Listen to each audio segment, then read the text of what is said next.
తమ డిమాండ్లను పరిష్కరించాలంటూ అన్నదాతలు దేశ రాజధాని ఢిల్లీలో చేపట్టిన ఢిల్లీ చలో పాదయాత్ర నిన్న తీవ్ర ఉద్రిక్తతలకు కారణమైంది. ఢిల్లీ సరిహద్దులోకి తీసుకువస్తున్న అన్నదాతలను అడ్డుకునేందుకు టీయర్ గ్యాస్ ప్రయోగించడంతో నిన్నటి యాత్ర అనుకున్న లక్ష్యం నెరవేరలేదని, ఈరోజు ఆందోళనలను కొనసాగిస్తామని రైతు సంఘాలు ప్రకటించాయి. అయితే రైతుల ఆందోళనలను అడ్డుకునేందుకు భద్రతా బలగాలు రకరకాల ప్రయత్నాలు చేస్తున్నాయి. ఢిల్లీ సరిహద్దుల్లో ఇప్పటికే ముళ్ల కంచెలను, సిమెంటు దిమ్మలను పెట్టిన భద్రతా బలగాలు ఇప్పుడు వాటికి కాంక్రీట్ చేయించి గోడల్లా రక్షణ వ్యవస్థను ఏర్పాటు చేస్తున్నాయి.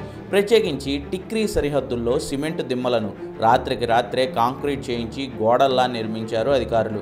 బారికేడ్లను ధ్వంసం చేసుకుని మరీ రైతులు ముందుకు సాగుతుండడంతో ఈ నిర్ణయాన్ని తీసుకున్నారు.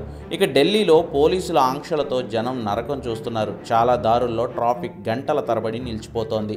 ఇటు కేంద్ర ప్రభుత్వం చర్చలకు సిద్ధమంటూనే ఇప్పటివరకు కనీస మద్దతు ధరపై చట్టం చేయలేమని చెబుతోంది. దీంతో సంయుక్త కిసాన్ మోర్చా, కిసాన్ మజ్దూర్ మోర్చా ఢిల్లీ ఆందోళనను మరింత ఉధృతం చేస్తున్నాయి.